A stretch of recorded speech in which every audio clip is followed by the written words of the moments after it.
Hola, ¿qué tal? Sean todos y todas bienvenidos a esta nueva edición de Acción 10 en la mañana. Ya estamos a 14 de septiembre del año 2021. Vamos a iniciar las informaciones hoy día. Jocelyn Medrano, Viri Vargas, más adelante Jimmy Romero. Y damos inicio con todos los titulares que vamos a desarrollar a continuación en nuestro segmento Mirada Global. Entre ellos que un grupo de expertos de la OMS señala que una tercera dosis de la vacuna contra COVID-19 aún no está justificada. Otro de los titulares que abordaremos más adelante es que en Estados Unidos, la tormenta tropical Nicolás se eleva a categoría de huracán y toca tierra en el estado de Texas. Esto y más en nuestro segmento Mirada Global, pero iniciamos, Jocelyn Medrano. Sí, comenzamos con noticias de carácter nacional. Un hombre de 53 años de edad murió de forma trágica al ser impactado por una unidad de transporte que cubre la ruta 195. El lamentable hecho sucedió en las cercanías del complejo Conchita Palacios. Es Christopher Guevara quien nos informa. De manera inmediata falleció la noche de este lunes el señor Felipe Díaz Solanos, de 53 años de edad, luego de ser impactado por una unidad de transporte que cubre la ruta 195. El infortunado, quien se dedicaba a vender bolsas con aguas heladas, supuestamente cruzó la vía de manera imprudente cuando ya se destinaba a su casa de habitación, llegando a ser colisionado por el pesado vehículo. Qué imprudencia del peatón. ¿Se le cruzó al bucero? Sí, de allá. Estábamos en rojo y él, en lo que se puso la verde, él avanzamos a una velocidad más lenta que esa que vienen ahí.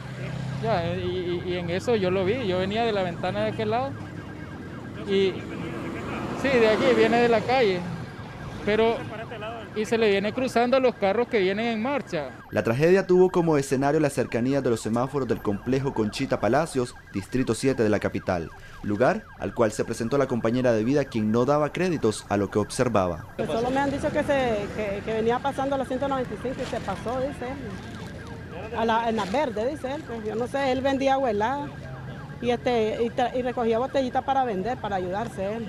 Decían algunas personas ahí, se escuchaba de que andaba tomado el señor. ¿Será cierto esto? Entonces él tomaba de vez en cuando, pero no siempre, diario. A veces andaba bueno y sano. ¿Usted no sabe si él andaba tomado? No sé, eso sí no le puedo decir porque eso es lo que yo quiero saber también.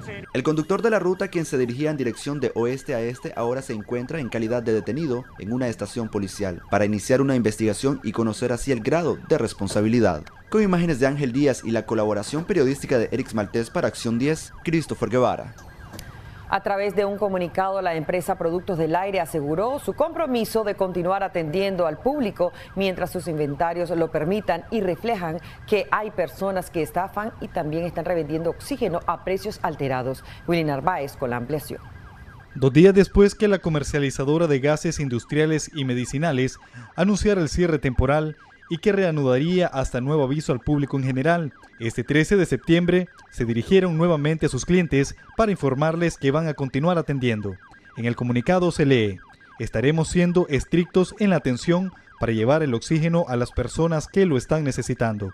Les pedimos que colaboren con las medidas y requisitos que estaremos solicitando para servirles y para garantizar que estemos ayudando a salvar vidas de muchas familias. También Productos del Aire lamentó que existan personas inescrupulosas comercializando y estafando al público, revendiendo a precios exorbitantes. La desesperación y temor por falta de oxígeno se adueñó de muchas familias en todo el país, quienes requieren oxígeno, ya que la empresa en un primer momento anunció que por medio del sector salud continuarían atendiendo a la población. Pequeños distribuidores también habían confirmado que no venderían más tanques de oxígeno. Esto en medio de una crisis sanitaria que aumenta semanalmente los contagios de COVID-19, según las cifras del Ministerio de Salud. Por su parte, los médicos independientes han recomendado a la población someterse a una cuarentena voluntaria. Willy Narváez, a Acción 10.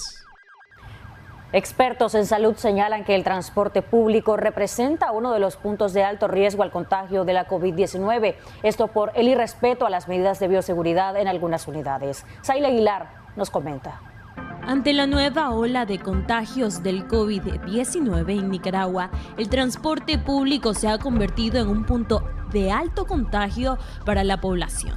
Expertos de salud señalan que han omitido todas las medidas de bioseguridad establecidas por la OMS. Todos los lugares que conlleven aglomeración de personas, pérdida de la distancia de 2 metros, que además no usen mascarilla, no se puedan lavar las manos y que no usen careta facial, es un lugar propicio para el contagio y la diseminación del SARS-CoV-2 que da la COVID-19 y ahora su variante.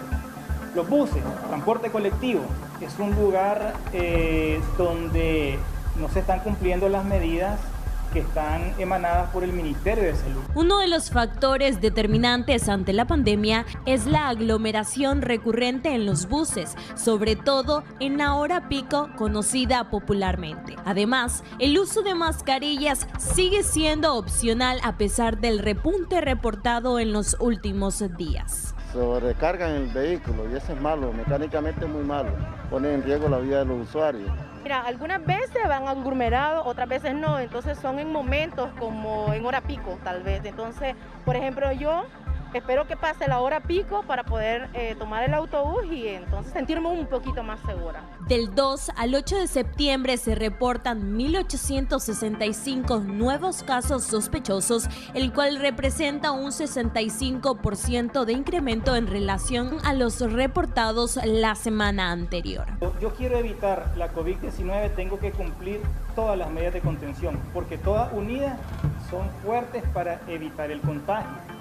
Ahora, si en la unidad de bus yo voy a perder la distancia de 2 metros y me voy a aglomerar porque es una unidad pequeña, entonces yo tengo que usar mascarilla de manera obligatoria y preferiblemente doble mascarilla. Mantener todas las medidas de bioseguridad protege a tu familia y a vos. Saily Aguilar, Acción 10. Y en otras informaciones, sindicalistas de la Central Sandinista de Trabajadores instan al MITRAB convocar a la mesa tripartita para también abordar la situación de salud pública que atraviesa el país. Es Jimmy Romero con la información. Ante la grave situación de crisis de salud pública que enfrenta Nicaragua a causa de las nuevas variantes de COVID-19, sindicalistas de la Central Sandinista de Trabajadores exhortaron a las autoridades del Ministerio del Trabajo a actuar de oficio y convocar a la mesa tripartita conformada también por los trabajadores y el sector privado, con el propósito de tomar acciones coordinadas para salvaguardar la vida de más de 65,000 trabajadores del sector textil y confección. Hay empresas que están cumpliendo con el protocolo acordado, tanto por las autoridades del MISA como gobierno, como por el acuerdo tripartito en el caso de la zona franca. Pero hay otros que no, y no vemos verificación de las instituciones vinculantes al acuerdo, por ejemplo, tripartito. No vemos al Consejo de Seguridad y Higiene Ocupacional, no tenemos un reporte, no tenemos un balance, no tenemos un plan de seguimiento que nos indique que efectivamente se está atendiendo esta problemática. Es fundamental que se respete el protocolo que hemos firmado de manera tripartita en el caso Maquila y Zona Franca, pero es fundamental también la reunión porque ahí debe comparecer una estrategia nacional en función de mitigar y atender este problema que ya nos está afectando y que podemos detener. El llamado lo hacen luego de tener conocimiento que muchas de estas empresas siguen poniendo en riesgo la vida de sus trabajadores al no implementar protocolos de bioseguridad creados por el Ministerio de Salud y la misma empresa privada. La Organización Mundial de la Salud desde la pandemia ha insistido en el lavado de manos, uso de mascarillas, aplicación de alcohol en gel y distanciamiento de al menos 2 metros en lugares con mayor concentración de personas para contrarrestar el virus. Que algunas empresas, ¿verdad? Hay entre 20 y 30 trabajadores que la semana pasada salieron afectados, como ya sea por sospecha o que están con el COVID-19, ¿verdad? No queremos nosotros generar ningún pánico, ningún miedo, no es ninguna campaña en ese sentido para afectar a las empresas ni a los trabajadores. Lo que estamos haciendo es una alerta, estamos haciendo un llamado, creemos que es importante tanto la reunión con la Comisión Nacional de Zona Franca, como también con el Consejo Nacional de Seguridad e Higiene Ocupacional, que está establecido por ley, que tiene esa misión y tiene esa responsabilidad. El año pasado, con el inicio del coronavirus, solo las plantas de textil y confección enviaron suspendidos temporalmente a 50,000 obreros y 10,000 quedaron en el desempleo como parte de las medidas optadas para contener la enfermedad y por el impacto que sufrieron en la caída de las órdenes a nivel internacional. Jimmy Romero, Acción 10. La presidenta de Canatur, Lucy Valenti, insta al sector turístico privado a tomar acciones para la prevención de nuevos contagios de COVID-19 en Nicaragua, sobre todo en estos días festivos. La Cámara Nacional de Turismo de Nicaragua está orientando a los empresarios de la industria turística a reducir la capacidad de atenciones en los establecimientos y empresas para evitar que los casos de COVID-19 sigan en aumento. Efectivamente, en los restaurantes, en los bares deben de establecerse medidas de distanciamiento, por ejemplo, entre una mesa y otra, ¿verdad? Y reducir la capacidad también de atención. En lugar de meter más mesas, de separar la distancia entre una mesa y otra y tener una capacidad, digamos, máxima de atención de acuerdo al tamaño del establecimiento. Lucy Valenti explicó que a pesar que el país registra elevados casos de fallecimientos y contagiados, el sector aún no contempla cerrar temporalmente operaciones. Sin embargo, fue clara en decir que la expectativa de afluencia no son muy buenas en los días patrios. Las expectativas de prácticamente todos no era de que vaya a haber una atención, digamos, masiva, ¿verdad? Precisamente por el rebrote de la pandemia. Estamos claros que todas pues, las familias en general se están cuidando más, hay mucha preocupación entre los nicaragüenses por el rebrote de la pandemia y pues hay mucha sensibilidad para el tema de la protección y de cuidarnos.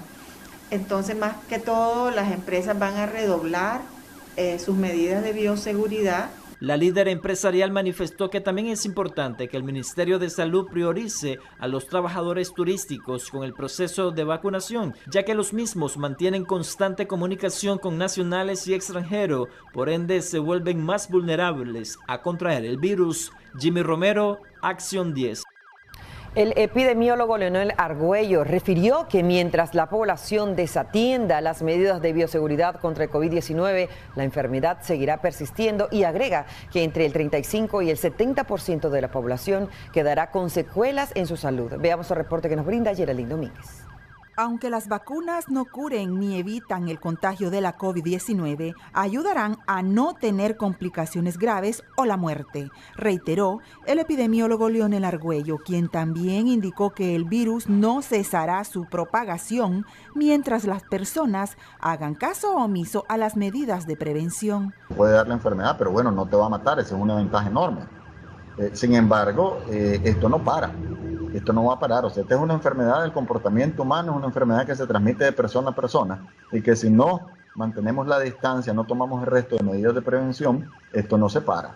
También el especialista de la salud explicó que dada la situación sanitaria en Nicaragua, habrá una población con una salud deteriorada por las afectaciones post-COVID. Y recordemos que no solamente el problema es la gente que está muriendo en este momento y los que van a morir después, sino que mucha gente, entre el 35 al 70% de la población, incluyendo niños, van a quedar con problemas de salud. Entonces, lo que estamos haciendo aquí es contagiando gente para tener un pueblo enfermo en el futuro cercano, porque ya estamos comenzando a tener gente que tuvo COVID el año pasado, que tuvo COVID hace más de 3 meses, y lo tenemos con lo que se llama post-COVID, ¿verdad? O COVID persistente.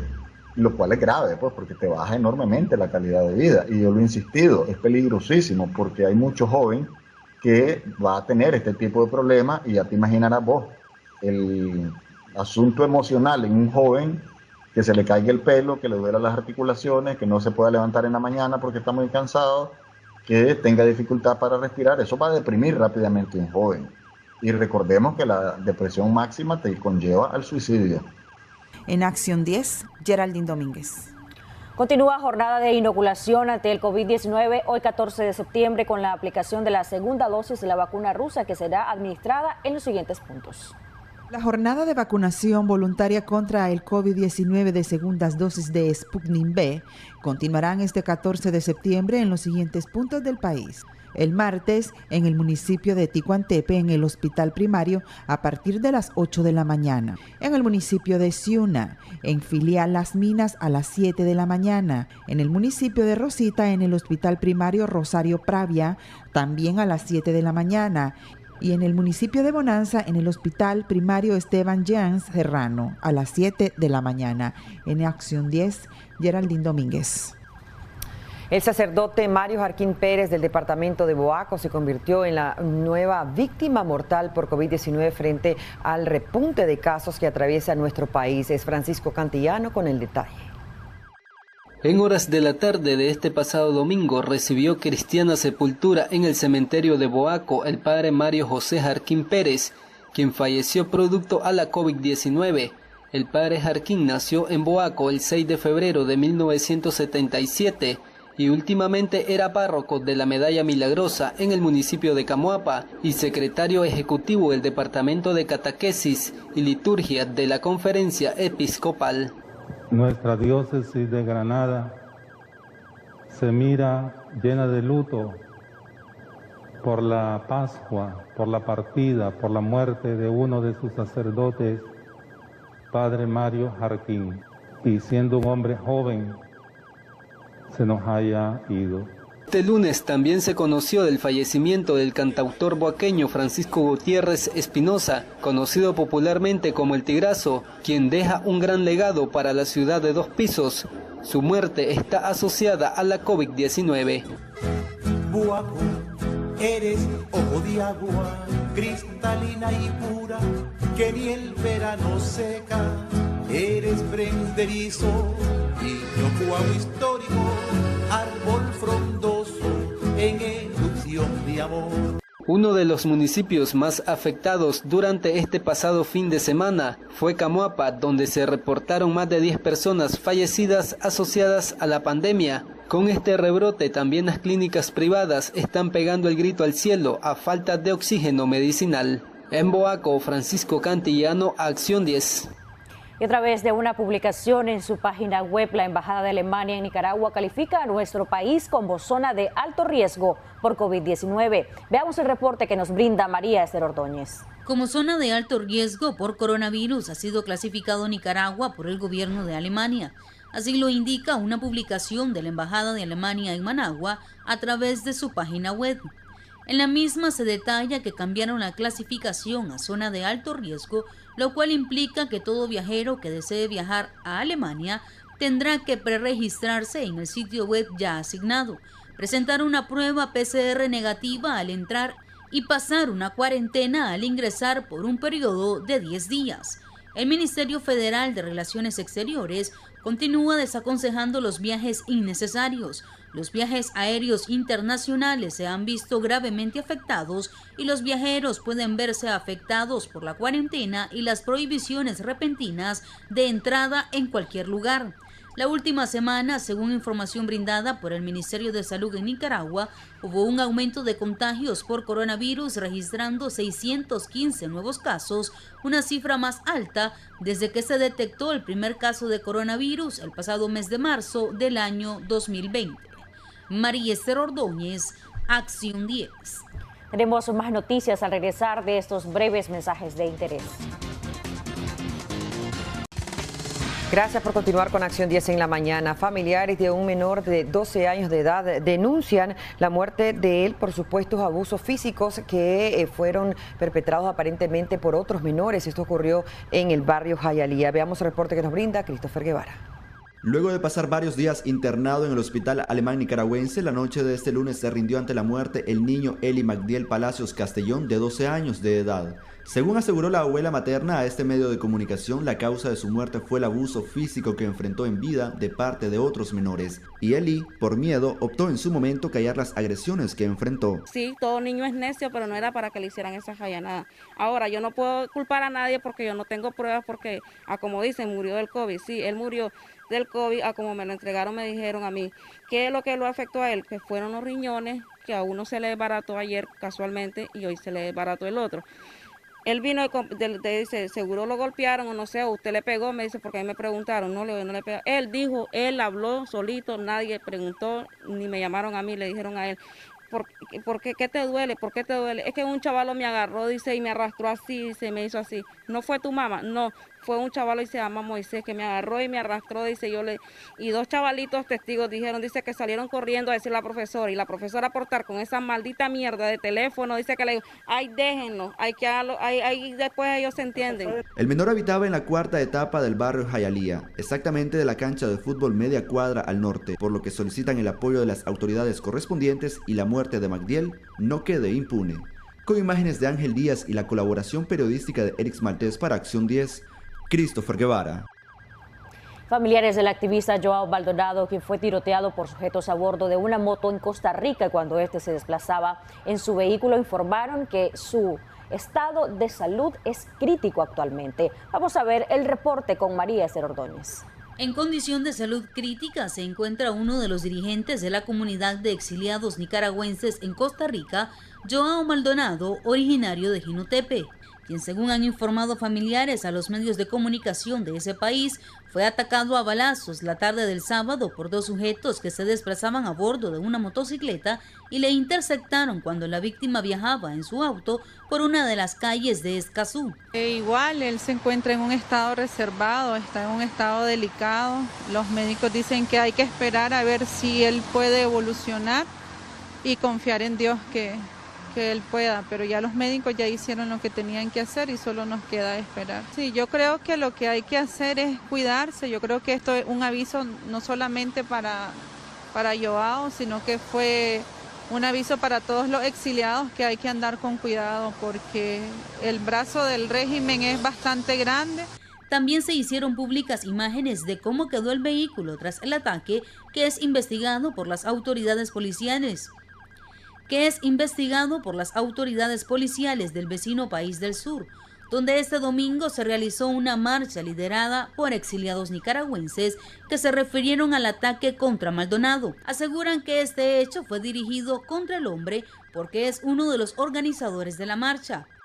Con el atentado que sufrió ayer el líder opositor en el exilio, Joao Maldonado, esto ha traído a redoblar los esfuerzos y se ha tomado muy en cuenta esta situación. Entonces, tenemos exiliados que son nuestro mecanismo de seguridad interno, pero también se habla con las autoridades. Las mismas autoridades están muy pendientes con la situación de que pasó ayer y esto también ya se ha conversado con Seguridad Nacional para que podamos estar muy pendientes de la situación. Y lo último que queremos es estar en un país donde nos tenemos que refugiar y que nos vengan a atacar acá a este país. Nadia Robleto, esposa del ex también campeón centroamericano de judo, declaró que el hombre recibió 4 balazos en su cuerpo. Otro nicaragüense que fue agredido es Edwin Jiménez Mairena, conocido como El Gato. Según informó, sufrió un atentado la noche del sábado cerca del Parque Central en San José. 2 sujetos con carnet de solicitantes de refugio lo interceptaron en 2 ocasiones para agredirlo. Jiménez pidió ayuda a unos agentes policiales y estos lograron la captura de los sujetos que también son de nacionalidad nicaragüense. Contra mi familia atentaron el día de ayer a las 6:25 de la tarde, 2 hombres con arma blanca y con varilla en mano. Era matarme porque tenía 2 teléfonos de valor en mis manos, entonces ellos no venían a robarme y la intención era meterme el puñal. Pero yo, como yo les digo, agarré una sabanita de mi niña y empecé a darle en la cara para confundirlos. Y hacemos un llamado a la comunidad internacional y al gobierno de Costa Rica a redoblar la seguridad, tanto como para nosotros como para todos, ¿verdad? Y a tener en cuenta de que antes de entregarle un documento de refugio a una persona, que estudien bien a esa persona. Los atacantes de Jiménez fueron identificados como Emmanuel Dávila Álvarez y José Cecilio Euseda Vega. Ambos fueron trasladados a la delegación policial del Barrio México, donde las autoridades llevan a cabo las investigaciones. María Esther Ordóñez, Acción 10. 4 personas lesionadas en triple colisión. El hecho tuvo lugar en las primeras horas de la madrugada de hoy en Plaza Las Victorias. Vamos a ver los detalles con Christopher Guevara. Una triple colisión fue el resultado de un accidente de tránsito ocurrido la madrugada de este martes en la cercanía de los semáforos de Plaza Las Victorias en la capital. Según relató uno de los protagonistas, identificado como Carlos Méndez, quien conducía el microbús, culpó al dueño de la motocicleta ya que supuestamente irrespetó la advertencia de luz roja de los semáforos. Se tiró la cruz roja, ese bandido que viene ahí. Anda... ¿El muchacho que viene con la Sí, muchacha? Que andan trallados esos bandidos, hombre. ¿Y este para dónde se dirige? Yo voy rumbo a Masaya. ¿Venía saliendo del trabajo? No, ando haciendo recorrido, ya venía a dejar a la gente. Ya voy buscando cómo ir a parquear el microbús. Y cuando lo miré ya venía aquí metido, lo traté de capear, pero difícil, hermano. La otra persona involucrada es un señor motorista quien producto del percance cayó al pavimento y resultó con severas lesiones en su cuerpo. Al lugar se hicieron presentes técnicos en emergencia de Cruz Roja Nicaragüense para dar asistencia prehospitalaria a los afectados. En tanto, Policía Nacional se encargaría de levantar las investigaciones pertinentes y conocer el grado de responsabilidad de los conductores. con imágenes de Ángel Díaz y la colaboración periodística de Erix Maltés para Acción 10, Christopher Guevara. En otras informaciones, reducidos a cenizas quedaron los enseres de una vivienda tras un incendio registrado en su interior y que dejó a una familia en la intemperie. Veamos el reporte que nos brinda Geraldine Domínguez.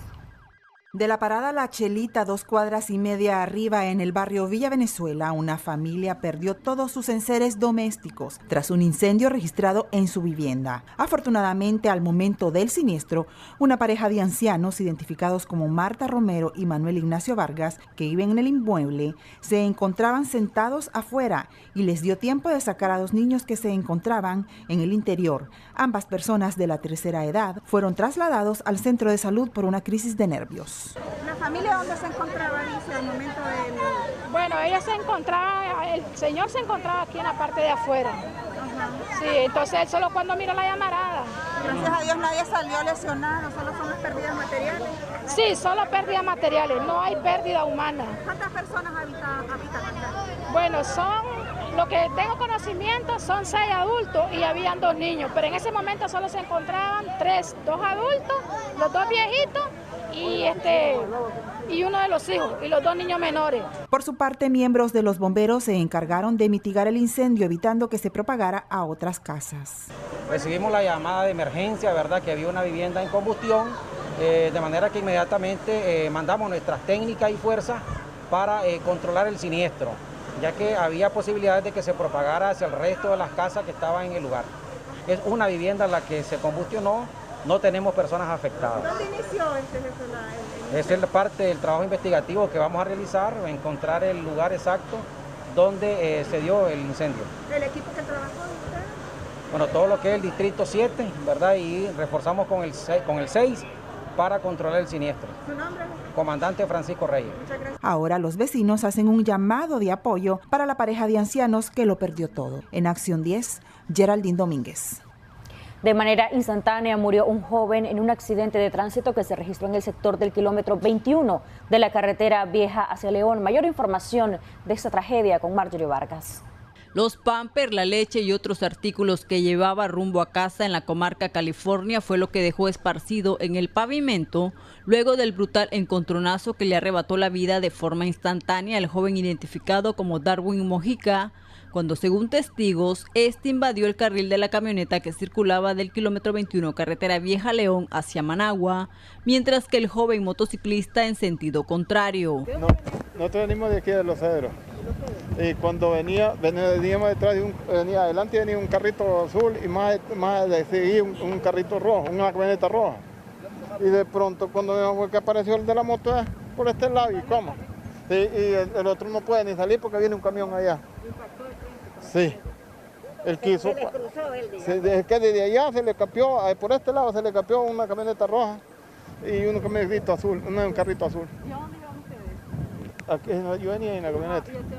Nosotros íbamos al hospital de Baptista. ¿Hay algún enfermito? Él va a hacerse una hemodiálisis y un hijo mío que ahorita está en el militar y ahí lo paso para allá al Baptista porque está haciendo hemodiálisis. Juan Ramón Martínez. Agentes policiales de la zona realizaron el croquis del accidente mientras regulaban el tráfico para evitar se diera otro accidente. Los ocupantes de la camioneta tenían como destino un centro hospitalario. Con imágenes de Julio Real para Acción 10, Marjorie Vargas. La Arquidiócesis de Managua envió un mensaje en celebración de las fiestas patrias de nuestro país a que no exista temor a elecciones libres, que no existan también presos políticos ni medios de comunicación clausurados. Willy Narváez con el detalle. La Iglesia Católica de nuestro país en la misiva señala que quieren ser una voz de aliento, ilusión y esperanza para la nación. Al conmemorar 200 años de independencia, sueñan con una patria donde se respeten los derechos humanos, la libertad de pensar y opinar diferente, y donde juntos podamos levantar una economía que produzca bienestar para todos, sin leyes que repriman las iniciativas independientes y se respete el pluralismo social y político, donde no existan temor a elecciones libres, transparentes y competitivas, ni existan presos políticos ni medios de comunicación clausurados o impedidos de informar, señala el comunicado. Incluso este mismo 13 de septiembre, la Alianza Universitaria Nicaragüense, a través de un comunicado, manifestó que las autoridades del Chipote solicitaron a la familia del joven Lester Alemán medicamentos para tratar síntomas de vértigos o mareos. La Iglesia Católica de nuestro país también abogó por los diversos sectores empresariales y los organismos de la sociedad civil que puedan desarrollarse con un adecuado apoyo legal y fiscal. Finalmente se refieren a la situación política y social de nuestro país y aseguran que no debe de continuar igual.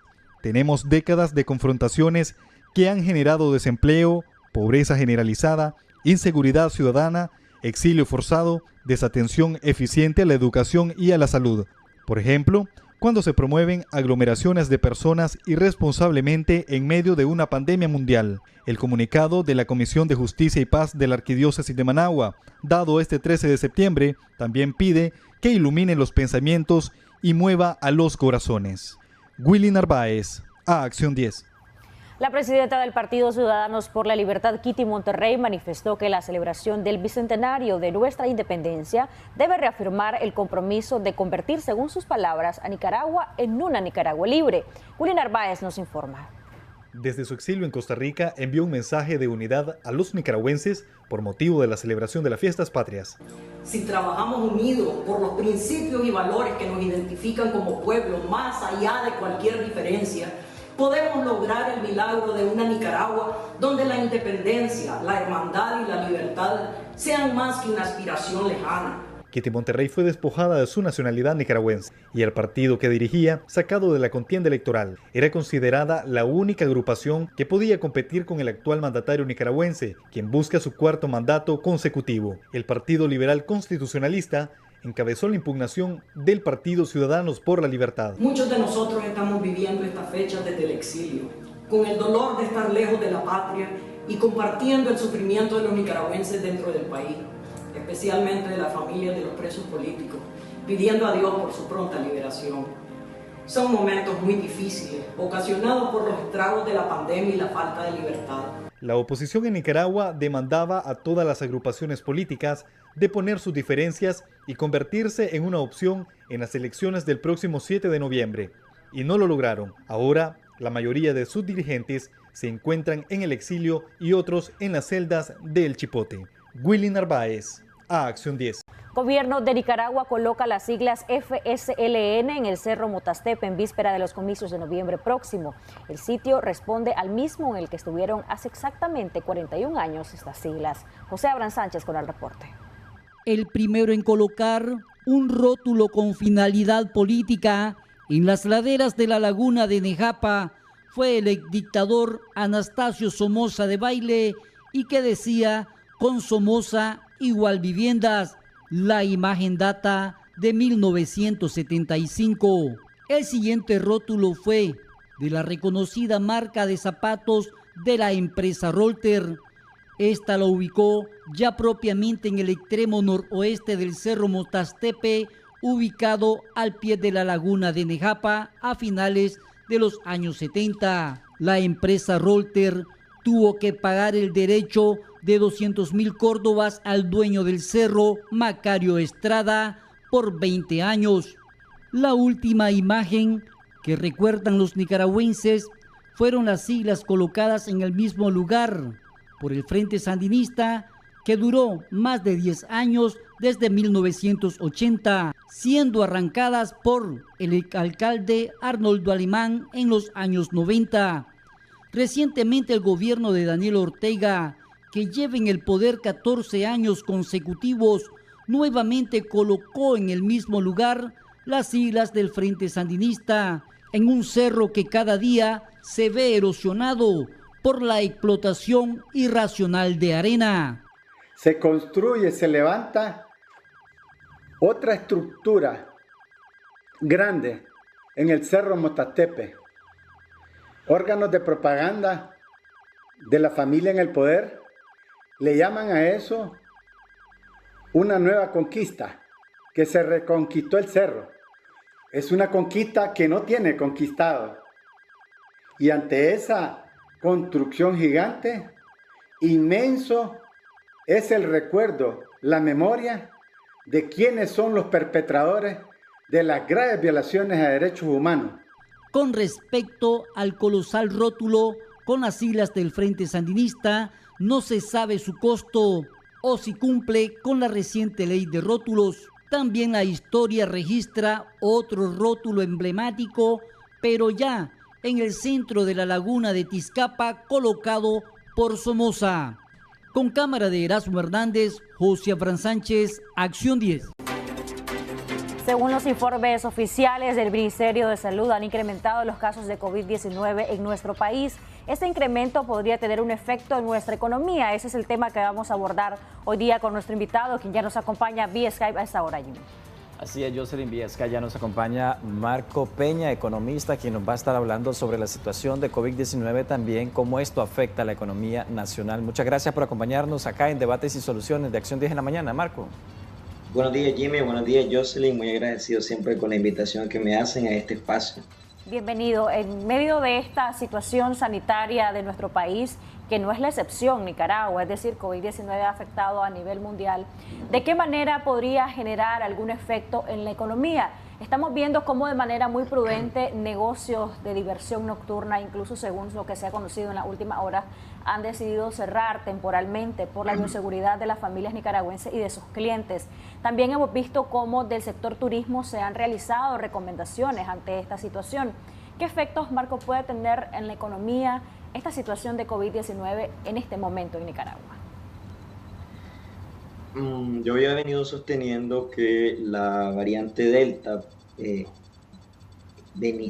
es un factor de riesgo para la estabilización y recuperación económica de la economía nacional, no solo de la economía nicaragüense, sino de las economías de todo el mundo.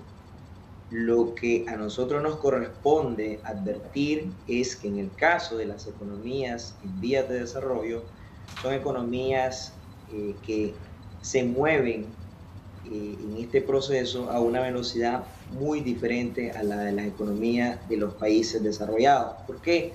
Porque los países en vías de desarrollo tienen una baja cobertura de población inmunizada o cuentan con una poca cantidad de vacunas en este sentido para hacerle frente a la pandemia del COVID-19.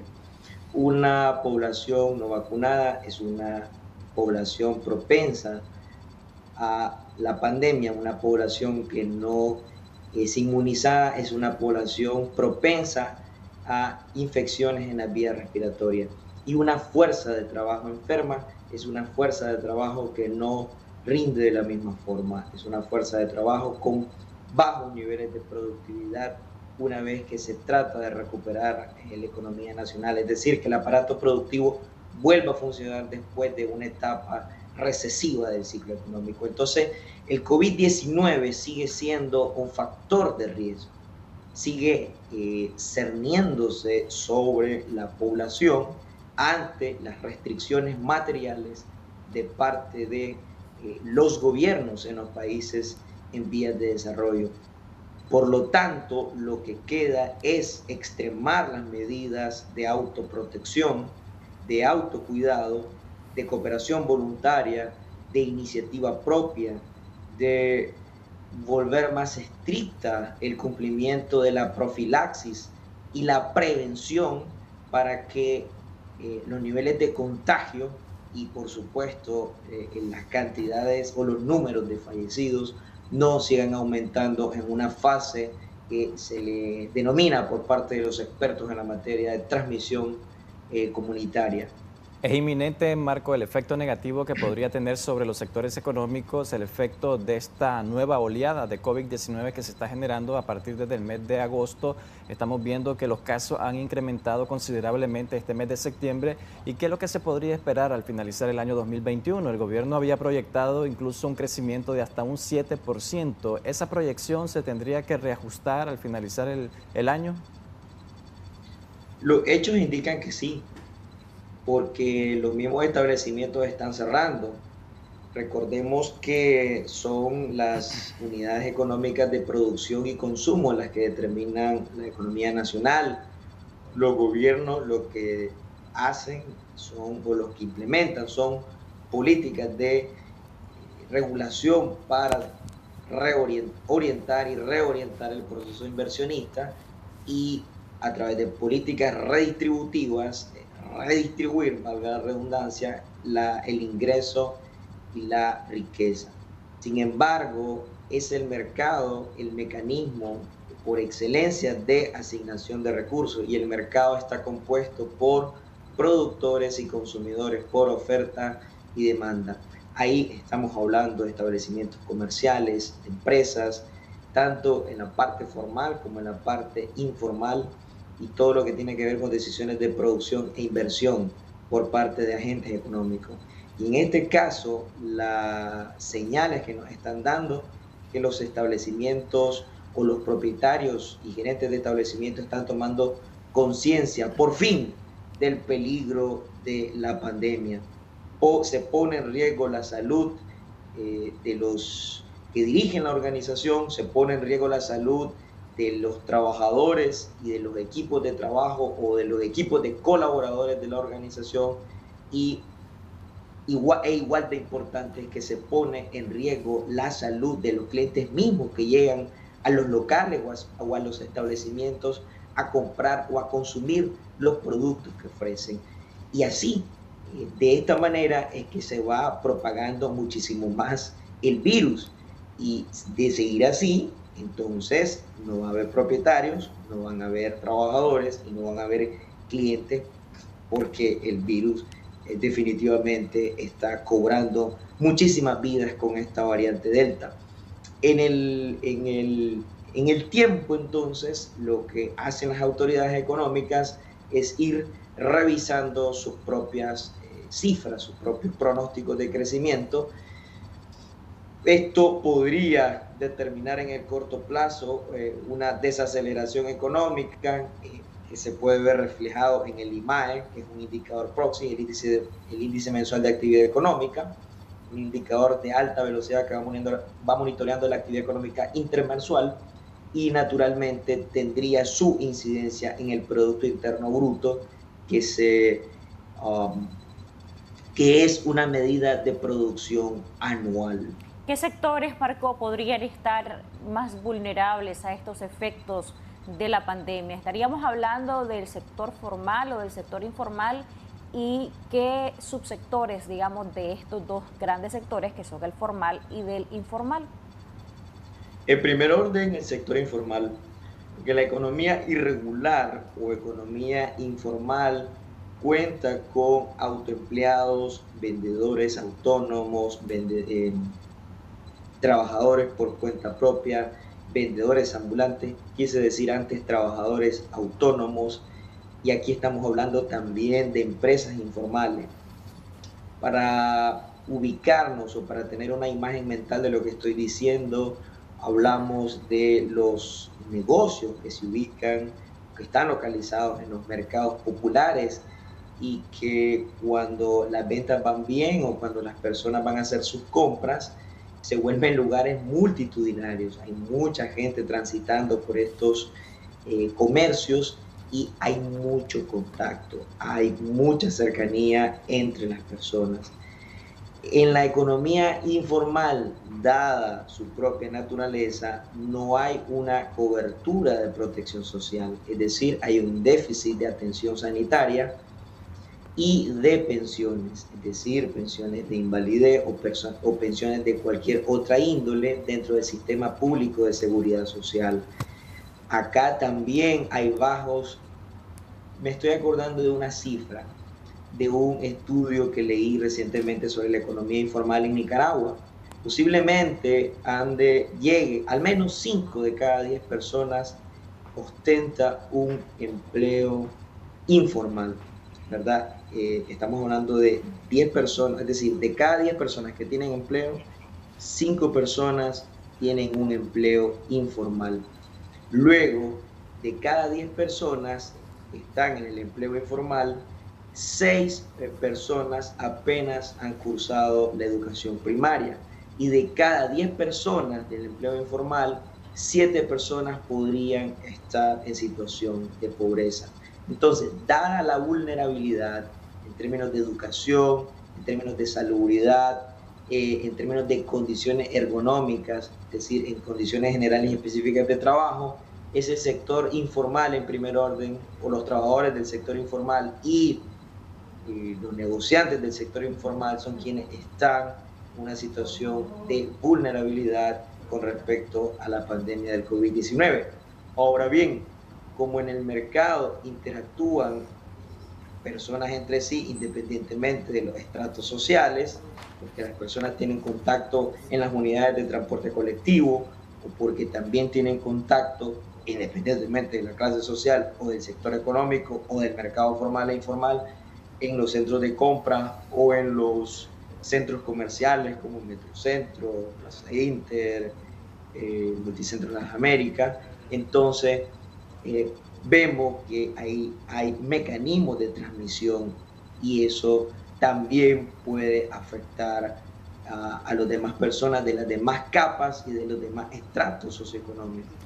Marco, en el caso del sector formal, ¿qué tanto sería el efecto negativo que tendría en este año 2021 por efecto de la pandemia del COVID-19, tomando en cuenta que el año pasado los efectos fueron bastante severos? Hubo despido de personal, suspensión de empresas temporalmente, cerraron algunos negocios, prácticamente pasaron de la formalidad a la informalidad. Los efectos este año 2021, ¿cómo serían? Y si realmente las empresas que están formal van a cerrar temporalmente sus operaciones. He conversado en el caso del sector turismo, dice que se están rehusando a cerrar. Lo que están haciendo son algunas medidas de bioseguridad, implementando el distanciamiento social, reduciendo la capacidad de personas en los establecimientos. Eso va a ayudar a que controlemos un poco la pandemia, a que no tengan pérdidas económicas, porque prácticamente hay unas personas que ya se están autoconfinando. Claro que sí. Vamos a ver, tenemos siempre la medida por excelencia que ha sido prescrita por los especialistas desde finales de 2019 e inicios del 2020, que es el distanciamiento social. De hecho, a la crisis se le ha denominado el gran confinamiento por la gran reclusión. Tenemos también de que los establecimientos pueden adoptar una suspensión temporal de sus operaciones. Tenemos la variante del trabajo remoto o del trabajo home office en dependencia de la naturaleza de la actividad empresarial. Tenemos también el uso, sin excepciones, de la mascarilla, del alcohol y de cualquier otra medida profiláctica que prevenga el contagio, ¿verdad?, del virus entre las personas. Tenemos también la rotación de los trabajadores, es decir, para que el total de los trabajadores no llegue al mismo tiempo al establecimiento o a la empresa, entonces se programan y la rotación del personal para que una parte llegue y la otra se quede en casa, ya sea trabajando o no, o bien una parte llegue por la mañana, luego trabaja medio tiempo y la otra parte llega por la tarde también trabajando medio tiempo. En este caso estaríamos hablando de una reducción de la jornada. Marco, pero en el caso de las empresas formales se verán obligadas a cerrar forzadamente sus operaciones debido a la emergencia de salud pública que estamos enfrentando. Hay unos, como te decía, que no están dispuestos a cerrar por no tener esas pérdidas económicas que presentaron el año pasado con el inicio de la pandemia del COVID-19. No estoy seguro de que se vean a forzar y no lo veo tampoco recomendable, porque ahí nos enfrentaríamos a una disyuntiva de la siguiente manera: o morir por la pandemia o morir de hambre. Y aquí podría estar siendo muy severo o muy extremista, pero morir de hambre significa no pagar las cuentas al final de mes. Entonces, de alguna manera se pueden continuar con las actividades económicas de tal manera que haya prevención social en este sentido. Pero repito, a mí no me parece recomendable que haya un cierre forzoso, ni tampoco que las empresas así estén de acuerdo, porque eso sí sería muy pernicioso para la economía nacional. Eso no se ha visto en las empresas o en los países desarrollados que lo han hecho bien en términos de políticas activas y políticas intervencionistas para hacerle frente a la emergencia sanitaria y al ciclo económico que se ha generado debido a la emergencia sanitaria del COVID-19. En cualquiera de los casos se pueden establecer sanciones a empresas en las que no se estén cumpliendo medidas de prevención que sí sean necesarias para hacerle frente a la pandemia. Es decir, que se hagan inspecciones por parte de la autoridad competente o de las instituciones competentes para ver si se están cumpliendo con las medidas. Y si no se están cumpliendo con las medidas de prevención, de cuidado, entonces ahí sí se puede o se podría o cabría o tendría más sentido una sanción administrativa, porque bueno, esto es un problema de salud pública. Y estamos viendo, de hecho, Marco, de hecho estamos viendo en pantalla el cierre definitivo de una organización empresarial, principalmente cuando lo que queremos es recuperar el empleo y recuperar la capacidad productiva de bienes y servicios en el menor tiempo posible. Así es, totalmente de acuerdo. Marco, estamos viendo de hecho en pantalla un eslabón importantísimo en la cadena del día a día de los televidentes, de nosotros los nicaragüenses, y es que la clase trabajadora se moviliza a través del transporte interurbano y transporte urbano colectivo. En este sentido, hablemos de políticas públicas. Vos ya tocabas un punto importante y es la supervisión a las empresas, a las instancias correspondientes y que sea esta realizada por las autoridades nacionales. Pero además de eso, este eslabón tan importante que es el transporte interurbano y urbano, hablemos de esas políticas públicas y de esos entes que estarían llamados a realizar la supervisión para que todos estén cumpliendo con las medidas de bioseguridad, para que quizá, por ejemplo, se exija la mascarilla a quienes aborden las unidades de transporte colectivo, quienes aborden los taxis. Es increíble, yo todavía veo personas que van 3 personas, quizá la familia, papá, mamá y un menor, una menor, ellos con mascarilla, pero el niño o la niña sin mascarilla, y esto es una cuestión que todavía se está dando. Hablemos de eso y de las políticas públicas que se deben orientar también en materia económica. Pienso que es pertinente mantener una campaña permanente o una jornada de concientización sobre el peligro del COVID-19, que es una de las pandemias más mortíferas en la historia moderna reciente.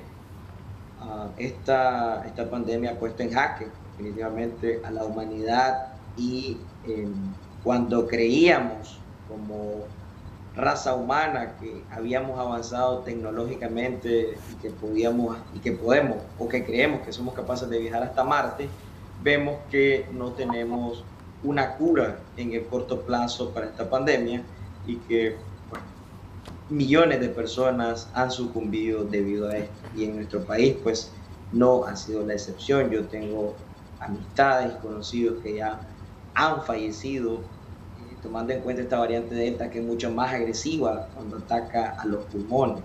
Entonces, yo pienso que una jornada, una campaña de concientización permanente es pertinente para la ciudadanía. ¿Por qué? Porque los ciudadanos de repente relajan sus medidas o se confían y luego pues, vienen los lamentos. Mejor prevenir que lamentar. Por otra parte, es un problema cultural. Por eso es importante lo de las campañas, y aquí los canales de televisión siempre son medios de difusión masiva. Entonces, y la gente confía, ¿verdad?, en el trabajo o en la labor de difusión que se hace en estos medios. Así que por ahí hay que insistir incansablemente para que las personas utilicen la mascarilla, el alcohol, adopten el distanciamiento social y eviten pues el contacto con el saludo de mano, los abrazos, tomando en cuenta que luego uno llega a casa y tiene contacto con algún familiar de la tercera edad y estas personas son mucho más vulnerables. Por otra parte, el trabajo de prevención para mí es clave. ¿Por qué? Porque el sistema, los gobiernos tienen recursos limitados, y cuando son países en desarrollo como el nuestro, tienen recursos mucho más limitados. Por eso es que se había hablado o se había advertido con tiempo de antelación el que los sistemas de salud públicas colapsarían. La infraestructura hospitalaria, el personal médico, el personal de enfermería, los insumos médicos, los bienes médicos, todo esto que también corresponde o forma parte de la economía nacional en términos de sector y subsectores económicos o de servicios públicos de salud y de infraestructura para garantizar estos servicios públicos, el servicio de atención sanitaria a la ciudadanía. Todo esto ha sido rebasado, es decir, ha sido demasiada la cantidad de personas que están yendo a ser atendidas, e inclusive ha rebasado la capacidad de hospitales privados. Entonces es ahí donde es importante la capacidad de prevención para reducir el número de contagiados. Marco, mencionabas el tema de la insistencia en que se acaten las medidas de bioseguridad que ha dispuesto la Organización Mundial de la Salud. En el caso de Nicaragua, ¿qué sectores deben de cumplir con rigurosidad el tema de estas medidas? Porque con el caso, como mencionaba Jocelyn, el transporte público no se toma el distanciamiento social, no se toma aquellas medidas para reducir la cantidad de personas que abordan esas unidades de transporte. En el caso de algunos restaurantes hay bastante aglomeración de personas, algunos comedores también, discotecas que aún no han cerrado sus operaciones temporalmente, llega bastante cantidad de personas y no se están haciendo esas medidas de distanciamiento social, como lo ha dicho la OPS, la OMS, para prevenir los casos de COVID-19. También vos mencionabas el tema de la conciencia social que deben de tener los nicaragüenses ante esta situación de crisis de salud pública. Y es un asunto, antes de que conteste Marco, quiero aprovechar para leer algunos de los comentarios de nuestros amigos que están viendo también Debates y Soluciones a través de las redes sociales. Recuerden, nos encuentra en Facebook como Canal 10 Nicaragua. Javier Núñez Ramírez nos dicen, cuidemos también a los menores de 12 años. De igual forma, saludos desde El Salvador. Saludos, mis estimados, usted también. Jimmy Antonio Celedón Norori nos dice, no hay que esperar a que el gobierno sea el que diga cuídense o solo dejarle la responsabilidad. Cada quien sabe muy bien lo que hay que hacer. Nos dice otro amigo televidente, hagan campaña y algunos sectores deberían de regalar mascarilla y alcohol. Y dicho sea de paso, estos insumos están caros actualmente, ¿verdad? Bueno, esas recomendaciones, nos dice Abigail González, porque así la población conoce más sobre COVID. Todos podemos seguir estas recomendaciones y no aglomerarnos. Todas las enfermedades que han surgido han sido controladas con la prevención, entre ellas las vacunas, así que es importante vacunarse, nos dice otro amigo televidente.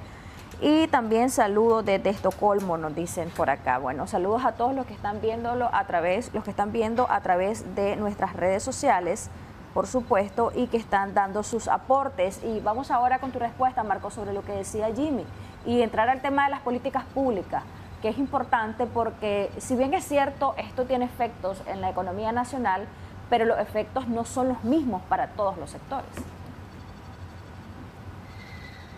Muy de acuerdo con los comentarios. Esos comentarios provienen de ciudadanos conscientes. Y lo que yo estaba pensando es, en otros países se decretó oficialmente una cuarentena desde el 2020. Esa cuarentena se ha levantado y se ha vuelto a decretar en dependencia de los oleajes de la pandemia, y a eso se monitorea pues con la gráfica.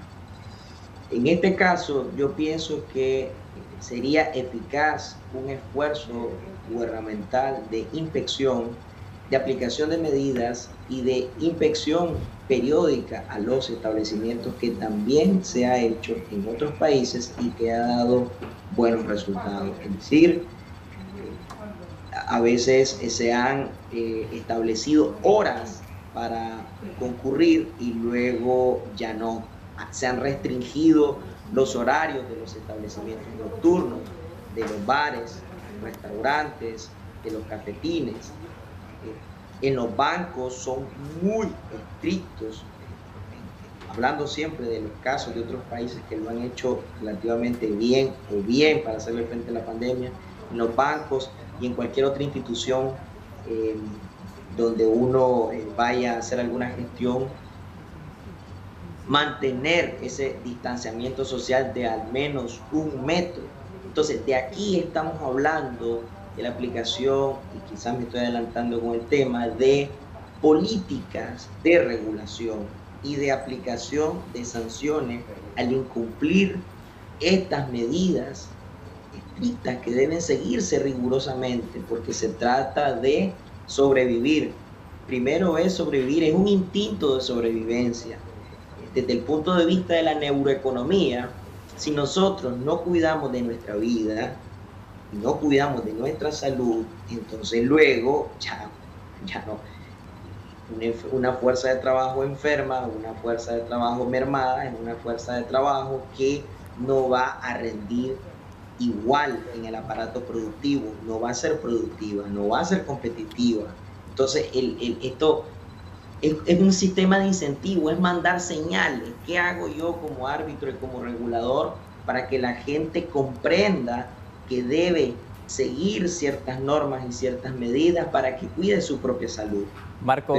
Pero por otra parte, como dijo uno de los comentaristas muy acertadamente, yo no tengo que esperar que terceras personas me digan a mí cómo yo debo de salvar mi vida, de cuidar mi vida y de cuidar y de velar por la vida de mis familiares, de mis amistades. Es una cuestión de instinto de sobrevivencia, es una cuestión también de sensatez, racionalidad y sentido común.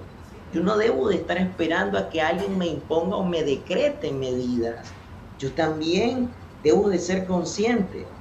Yo observo a mi alrededor y todos los días es una noticia en redes sociales que ya aparecen obituarios de personas fallecidas por esta pandemia. Y según Forbes, Centroamérica, ¿verdad? Nuestro país apenas cubría el 6% de personas a las que se le había aplicado una dosis. Y a las personas que se le habían aplicado 2 dosis, apenas era el 3.3%.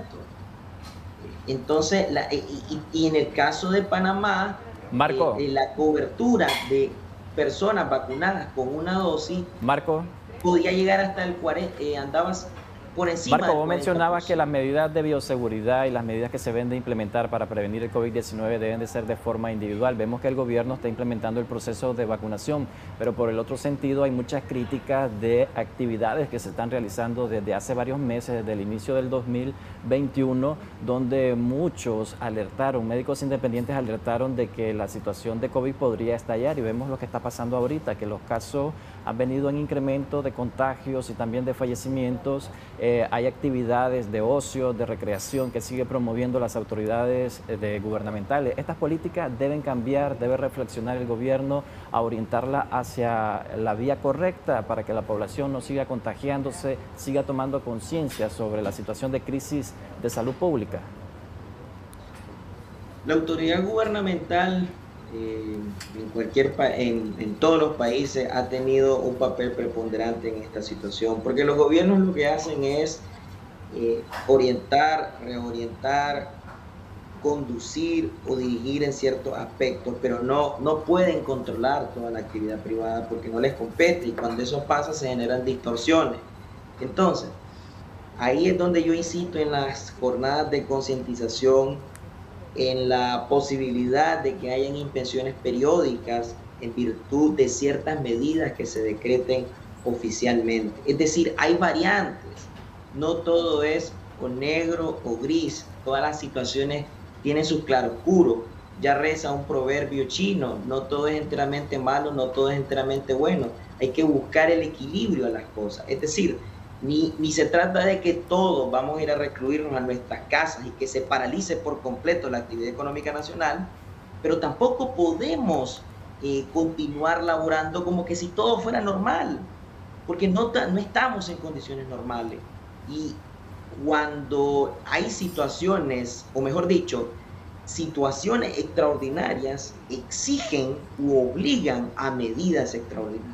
Entonces, en este caso, esta pandemia que ha puesto a prueba nuestra capacidad de resiliencia, nuestra capacidad de adaptación al cambio, nuestra capacidad de evolucionar también como especie, porque esta es una cuestión de evolución y de sobrevivencia, pues tenemos que sobrevivir y también pagar las cuentas. No es lo uno o lo otro, no es sobrevivir y no pagar las cuentas o pagar las cuentas y morir. Se puede llegar a un equilibrio. Entonces, ese equilibrio, para obtener ese equilibrio, tenemos que pensar en variantes intermedias entre los extremos. Ya lo mencionábamos, ¿no? Cumplir con las medidas de bioseguridad, jornadas de trabajo de medio tiempo, evitar grandes aglomeraciones y concentraciones, mantener 1 metro de distancia, lavarse las manos continuamente y el sentido de prevención para que el sistema de salud público y también la infraestructura privada no colapse definitivamente, porque sí se ha visto situaciones. No es que uno esté tratando de alarmar, es que uno lo ve en las noticias, lo observa. Un ciudadano observador, un ciudadano perspicaz, un ciudadano consciente, esto lo tiene al dedillo. Entonces de eso se trata, Jimmy y Jocelyn, de tratar de buscar el equilibrio y no caer en una disyuntiva de o lo uno o lo otro, porque sería una falacia de falso dilema. No se trata de o pagamos las cuentas y morimos, o sobrevivimos y no trabajamos. No se trata de eso. Se pueden buscar perfectamente variantes para salir adelante y evolucionar y superar esta crisis que pone a prueba todos nuestros instintos. Gracias, Marco, por habernos acompañado. ¿Alguna conclusión adicional en este segmento para los distintos sectores económicos de nuestra población nicaragüense y también para las autoridades nacionales? Bueno, yo creo que lo que hemos dicho cerraría tomando en cuenta que hay países que lo han hecho bien, hay medidas que se pueden adoptar de países que han salido y están recuperándose satisfactoriamente de esto, pero esos países también han contado con la cantidad de vacunas para darle cobertura a un mayor porcentaje de la población. Entonces, por ahí multiplicar esfuerzos en ese sentido. Por otra parte, ser eficaces y eficientes en la movilización de la fuerza de trabajo en el subsector salud para vacunar a las personas, es decir, acelerar, aumentar el ritmo, porque obviamente al ser más rápidos, entonces evitaremos más bajas, más cantidades de personas fallecidas por esta pandemia. Y por ahí también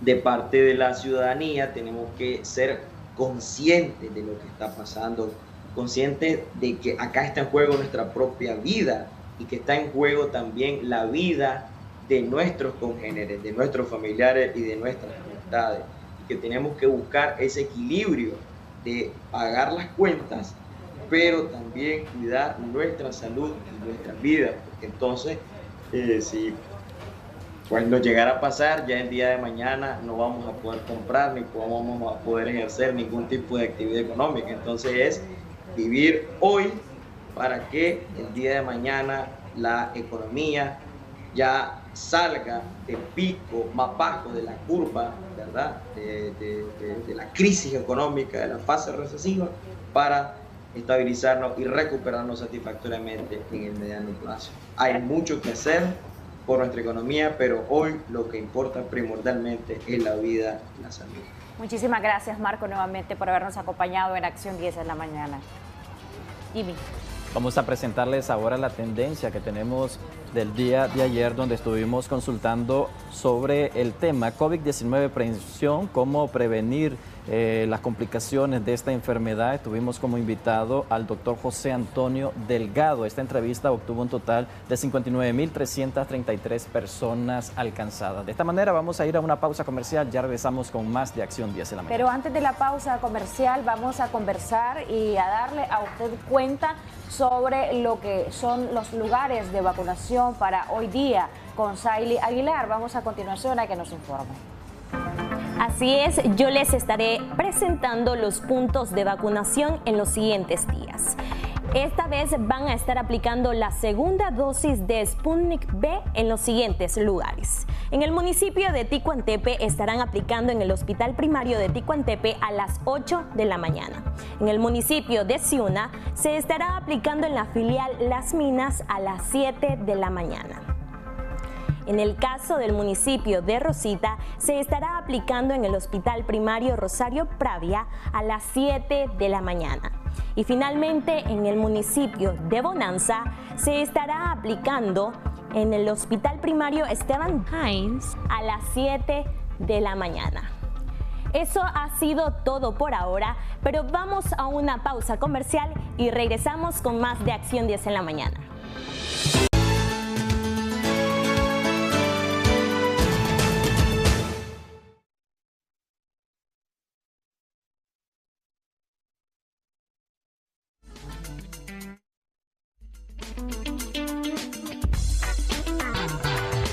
Seguimos con más en Acción 10 en la mañana y vamos a estar conversando un tema muy interesante, la trombosis venosa. Está con nosotros ya nuestro diabetólogo, el doctor Antonio Somarriba, para conversar un poco de esto. Bienvenido, gracias por acompañarnos, doctor. Gracias, Odeli. Feliz 14 de septiembre. Gracias, igual, doctor. Bueno, el tema de la trombosis venosa profunda es un tema muy importante debido a que el 30 al 40% de la población femenina padece de varices y también algunos hombres, será un 20%, también padece de varices. Y las varices son uno de los principales causantes de la trombosis venosa profunda. ¿Qué cosa es la trombosis venosa profunda? Bueno, es la formación de un coágulo dentro del torrente sanguíneo, en este caso del torrente venoso. Sí. Usualmente se forma en las piernas. El problema es de que, como ustedes saben, las venas se encargan de llevar la sangre hacia el corazón, desde las piernas hacia el corazón. Sí. Y si se forma un trombo, entonces esa circulación de la sangre se va a ver obstruida. Por lo tanto, uno de los principales signos que vamos a ver es que donde sucedió la trombosis hay un aumento del tamaño de la pierna, aumento con dolor. O sea, como que se inflama, doctor. Se inflama la pierna, hay dolor, hay cambios de coloración, se vuelve enrojecida y si uno la compara con la otra pierna, está por encima de 10 centímetros. Wow. Cuando hablamos nosotros de trombo, doctor, ¿es alguna complicación que se da allí? Cambio de la piel, por ejemplo, se pone algo rojo, morado, en la parte donde da inflamación en las venas. ¿Qué, doctor? No, el trombo se da dentro de la vena. Sí. Dentro de la vena de que lleva la sangre y en las aguas hacia el corazón. Las venas profundas, digamos la vena poplitea. Al ocluirse esa circulación, entonces se almacena gran cantidad de agua y sangre en la pierna. Okay. Y eso provoca el cambio de coloración, el dolor y la inflamación de la pierna. Ahora, la cuestión está de que ese trombo que está ahí se puede despegar y puede viajar en el torrente sanguíneo y llegar al corazón y a los pulmones y causar una tromboembolia pulmonar. Una obstrucción, entonces. Una obstrucción a nivel de la circulación pulmonar y eso podría causar potencialmente la muerte.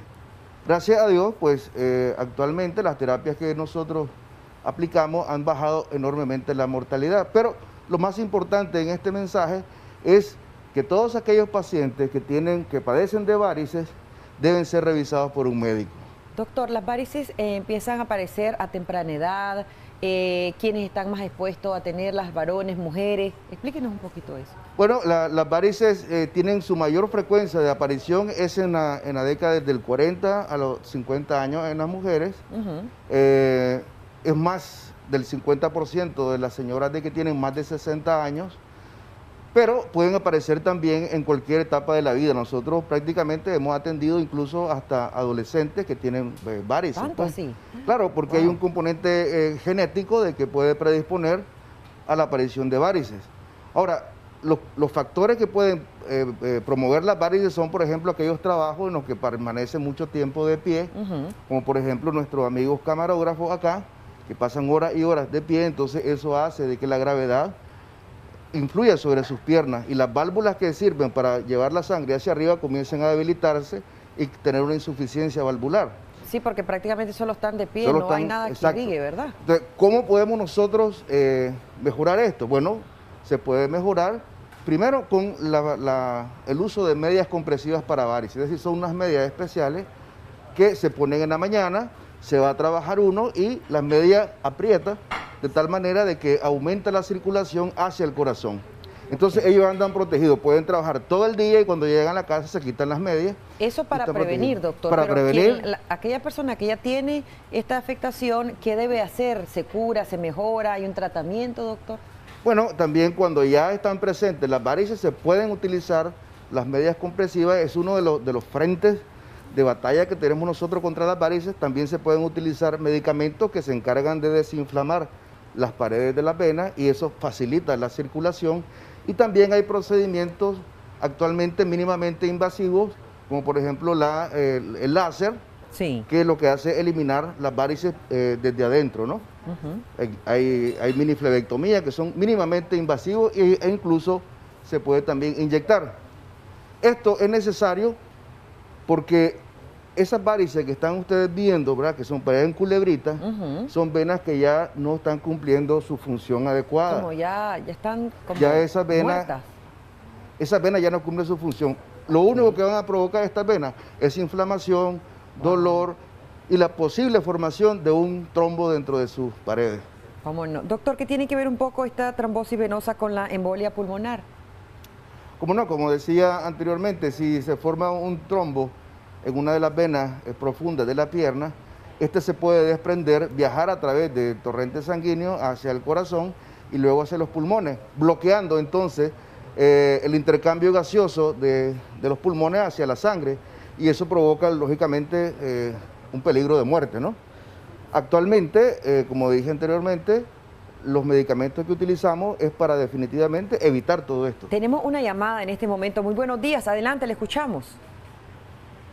Aló, buenos días. Buenos días, doctor. Buenos días, doctor. Yo soy varón. Sí.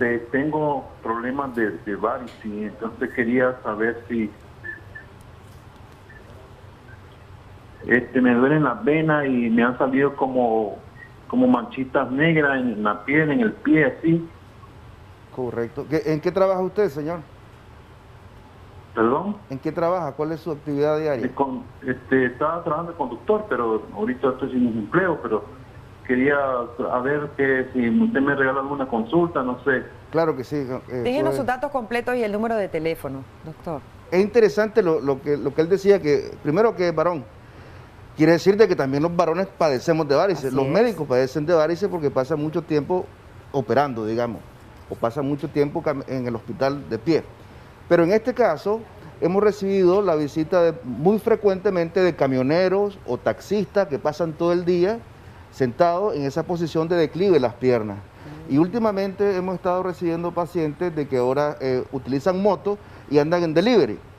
Entonces quiere decir de que tanto la posición de pie como la posición sentada por mucho tiempo, ¿verdad?, por tiempo prolongado, hace de que pueda provocar las varices. Y lógicamente es un peligro, ¿verdad?, que se forme una trombosis.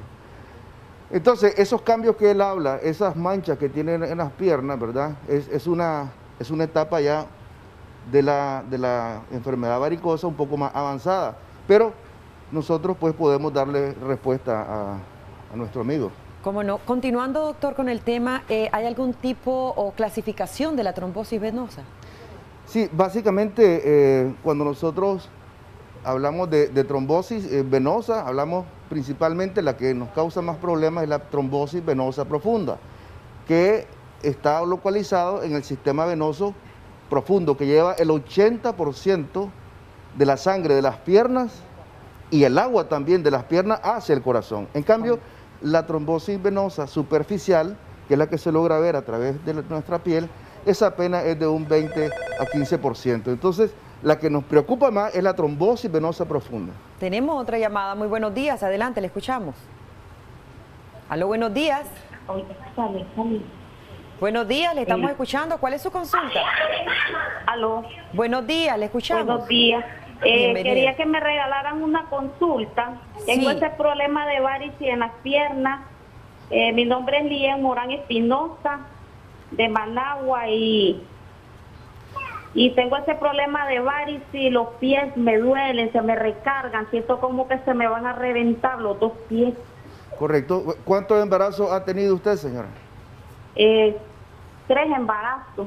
Correcto, entonces con mucho gusto la vamos a atender. Que nos deje los datos completos y el número de teléfono, por favor. Gracias por llamar. Pregunté eso porque el embarazo es una situación fisiológica de que también es proclive a producir trombosis y también varices, porque en ese estado aumenta la retención del líquido y entonces las venas también se inflaman.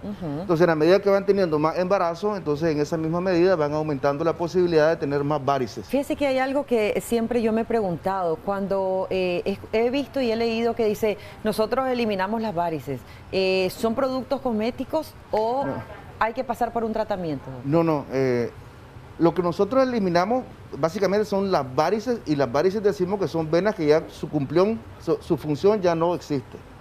Son venas de que más bien están provocando dolor, malestar, inflamación y una probable trombosis. Entonces hay que eliminarla. Es como que si tuviéramos una tubería en la casa que estuviera mala. ¿Qué hacemos ahí? O cerramos el tubo, la llave del tubo para que no siga filtrando, o sacamos el tubo. Entonces lo que hay que hacer es eliminarla. ¿Cómo la eliminamos? Mediante la utilización de microcirugía, o bien inyectamos espuma para que se selle esa vena y luego se reabsorba y se elimine, o bien utilizamos el láser. El láser lo que hace es, se introduce dentro de la vena y al encenderse prácticamente la viene quemando por dentro. Pero la idea es eliminarla. Ahora, la enfermedad venosa realmente, lastimosamente quiero decir que no se cura.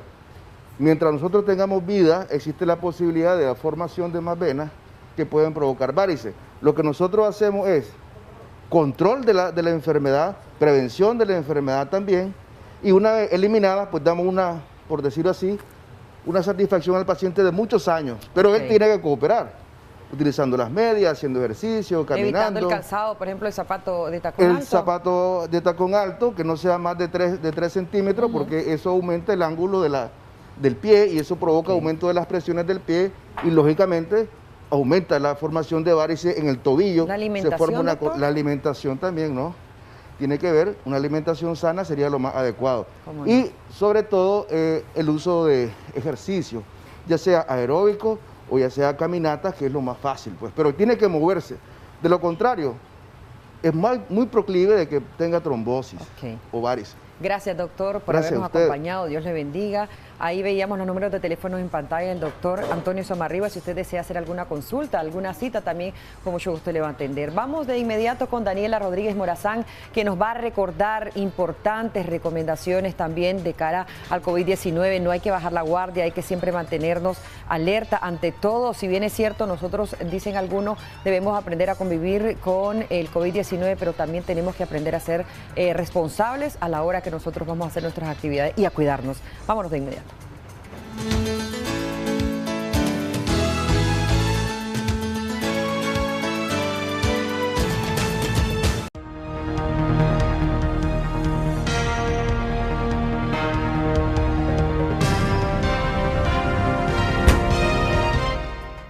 Continuamos con más de Acción 10 en la mañana. Ya estamos en nuestro segmento Asesoría Jurídica. Ya nos acompaña acá en el estudio el doctor Trujillo. Gracias por acompañarnos, doctor.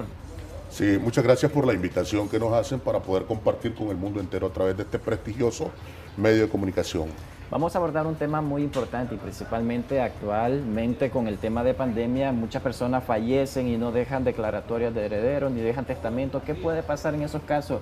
¿Hay complicaciones en las familias? ¿Cómo deben de hacer para reclamar un testamento o un patrimonio que deja un familiar? Bueno, la declaratoria de heredero y los testamentos son dos instituciones del Código Civil que deja para efectos de la sucesión cuando una persona pasa mejor vida, como decimos en buen nicaragüense. Entonces, estas dos instituciones son las que regulan la forma de suceder, es la forma de cómo sustituir en la administración de los patrimonios a la persona que ya ha desaparecido, la persona que ha muerto, pues, podemos decir. ¿Cuándo se puede reclamar un derecho en el caso de un testamento o también una declaratoria de heredero, doctor? Bueno, en el caso de los testamentos debemos tomar en cuenta de que es lo que más se le puede recomendar a la población, incluso a gente joven, porque después hay personas que piensan de que porque estamos jóvenes no vamos a fallecer, y usted sabe que la muerte nos puede sorprender en cualquier momento. Entonces, La idea es de que la población que ya tiene un patrimonio, una casa, un carro, entonces deje ordenadas sus cosas para cuando ya pase a mejor vida. Eso significa hacer los testamentos. ¿Cuál es la diferencia entre el testamento y la declaratoria de heredero? Que los testamentos son facultades potestativas del dueño del patrimonio para disponer de cómo se van a administrar los bienes o quién lo va a suceder, quién va a administrar sus bienes, quién se va a adueñar de sus bienes una vez que él fallezca. Mientras que la declaratoria de heredero no es una disposición del causante, sino que deja desordenado su patrimonio y después la ley tiene que ordenar quiénes son los llamados a suceder de conformidad a lo que establece el artículo 1001 del Código Civil de la República de Nicaragua. Este es derecho de sucesión prácticamente dentro del ámbito civil. Los requisitos que se necesita para poder ser heredado o recibir una declaratoria de heredero. Bueno, primero en el derecho de sucesiones, cuando hablamos de sucesión testamentaria, el dueño del patrimonio tiene que cumplir ciertos requisitos. Primero es comparecer ante un notario para hacer un testamento, sea abierto o cerrado, o si se trata de los testamentos especiales, por ejemplo el marítimo, el testamento militar y el hecho en territorio extranjero, son 3 testamentos especiales, sí, según las circunstancias. Entonces, comparecer ante el notario acompañado de 3 testigos idóneos que no sean familiares, que no tengan ningún vínculo de familiaridad ni con el testador ni con el notario autorizante de ese instrumento público en donde dispone su última voluntad para después de su muerte. ¿Se puede hacer algún tipo de procedimiento en el caso de que la persona que fallezca no ha declarado ningún heredero ni tampoco dejó un testamento? ¿Qué hacer en ese sentido? Bueno, la declaratoria de herederos, igual que los testamentos, surten efecto después de la muerte del causante, así le llama la ley a la persona fallecida, causante de una herencia. Entonces, ¿qué pasa? El procedimiento legal es el que establece la ley a partir del artículo 1998, que habla de la declaratoria de heredero. El primer procedimiento es, primero, tener los documentos en regla. Los documentos que necesitamos como requisitos sine qua non para asistir a un tribunal a solicitar ser reconocido y declarado heredero de un causante es, en primer lugar, el acta de defunción que demuestre de que efectivamente hay una persona que ha fallecido. Segundo lugar, los documentos que acrediten, como la partida de nacimiento de cada uno de ellos, que acrediten que los solicitantes del reconocimiento judicial de declaratoria de heredero tienen un vínculo sanguíneo con la persona causante, dueña del patrimonio. Tercero, también tener los documentos del patrimonio del que se está pidiendo, aunque eso hay quienes tienen criterios diversos, porque también, como no se puede conocer en sí cuál es todo el patrimonio que pertenece a la masa hereditaria, entonces se puede pedir de que se haga una declaratoria de heredero a título universal, en donde se incluya todos los bienes pertenecientes al causante que ya se conocen, e incluso los que no se conocen, porque la misma sentencia de declaratoria de heredero arrastra otros bienes que podrían estar o dentro del país o en otras partes del mundo.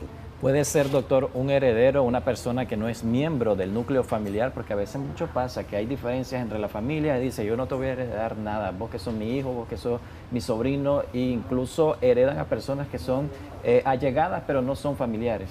Sí puede ser una persona particular declarada heredero, pero únicamente se puede en la sucesión testamentaria, no en la ad intestada, que es cuando no hay testamento. ¿Por qué? Porque el dueño del patrimonio puede disponer libremente del mismo mientras esté en vida, incluso para cuando él ya muera.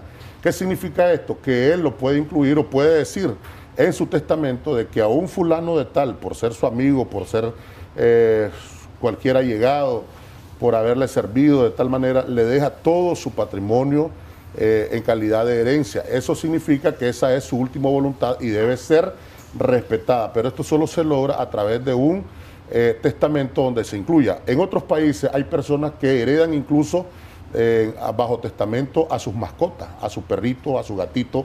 ¿Y qué es lo que hacen?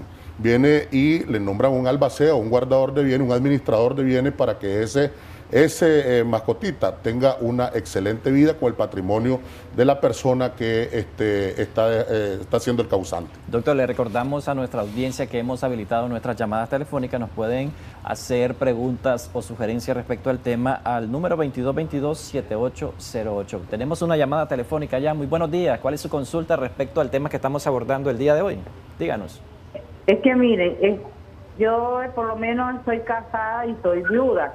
No tengo grandes cantidades, me dejó mi esposo, sino que solo son 4 manzanas de tierra. Pero son 3 hijos los que yo tengo en matrimonio. Sí, la pregunta en sí, ¿cuál sería? ¿Está reclamando algún tipo de patrimonio? No es que están reclamando, sino que el motivo es que ahora mis hijos trabajan en compra y venta de ganado y hay un código de unas chapas. ¿Sí? Sí. En sí, esa es su pregunta concreta.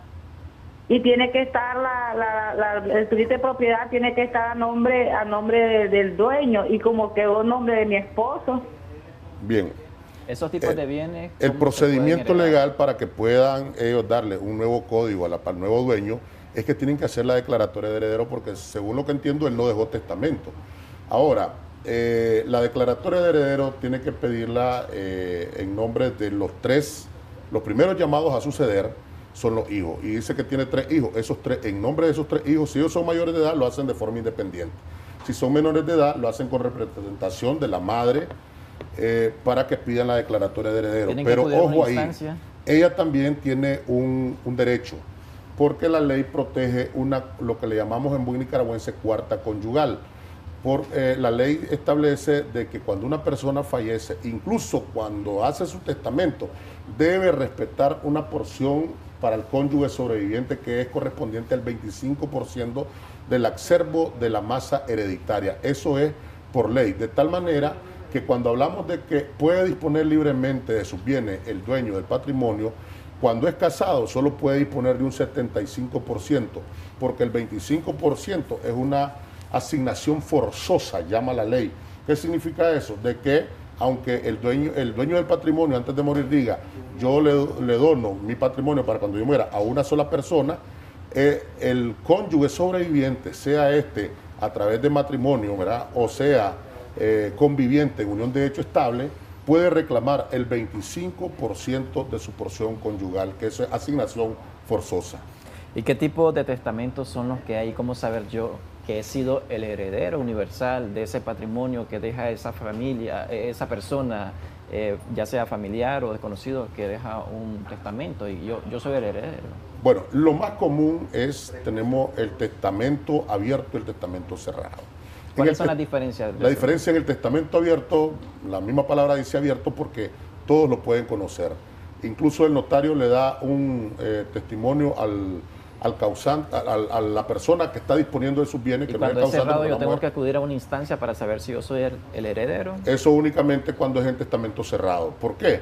Porque la decisión está en un sobre cerrado que maneja únicamente el notario y se abre hasta que la persona fallece, y lo abre el notario que tiene el documento, ¿verdad? Y que obviamente en su protocolo estableció de que fulano de tal tiene un testamento cerrado y que lo conserva él, se abre hasta después de la muerte. Ahí se va a enterar todos los familiares quiénes son los llamados a suceder y quiénes son los llamados a suceder por el testamento que estableció la persona antes de morir. Muchas gracias, doctor, por acompañarnos acá en este segmento y hablar sobre este importante tema. Pero antes de irnos a una pausa comercial, vamos a atender la última llamada porque hay bastante audiencia en estos momentos y las personas quieren hacerle consulta, doctor. Adelante, le escuchamos. ¿Cuál es su consulta respecto al tema? Buenos días, le escuchamos. ¿Cuál es su consulta? Buenos días. Sí, díganos. ¿Cuál es su consulta al doctor? Sí, yo le quería preguntar al doctor que si es... sí, buenos días. Yo le quería preguntar al doctor... Buenos días, ¿me escucha? Sí, le escuchamos. ¿Cuál es su consulta? Díganos. Yo le quería preguntar al doctor que si es posible tramitar una declaratoria de herederos a una persona que no tiene partida de nacimiento y que lo que tiene es reposición de partida. La segunda pregunta es, yo le quería preguntar al doctor que una persona que tiene 3 partidas de nacimiento en diferentes municipios, con diferentes fechas, diferentes apellidos, ¿son válidas? ¿Y qué se puede hacer para anularlas y cuál es la que queda con valor? Gracias. Muchas gracias. Un proceso bastante complicado, ¿verdad? Es un proceso complicado, vea. Esa persona tiene un problema de identidad, ya, porque tiene 3 certificados de nacimiento. ¿Cuánto tiempo podría durar? Al final él tiene que sanear primero ese proceso en un proceso de familia para poder eliminar los otros 2 asientos registrales y quedarse únicamente con uno. Una vez que se compruebe que ese es su asiento registral y ese asiento registral es el que tiene vinculación con el causante, puede promover la declaratoria de heredero. De lo contrario, no lo va a poder promover porque tiene ese problema de identidad. Y si lo promueve, quienes estén interesados también en el acervo hereditario van a poder impugnar esa solicitud que están haciendo esa persona y se van a oponer a través del proceso ordinario de declaratoria. ¿Cuánto tiempo podría tardar esa persona en arreglar estos problemas legales? Bueno, ahora la verdad es que los procesos son bastante rápidos con el nuevo Código Procesal Civil y yo pienso que 3-4 meses lo puede arreglar, pero le digo, primero tiene que arreglarlo.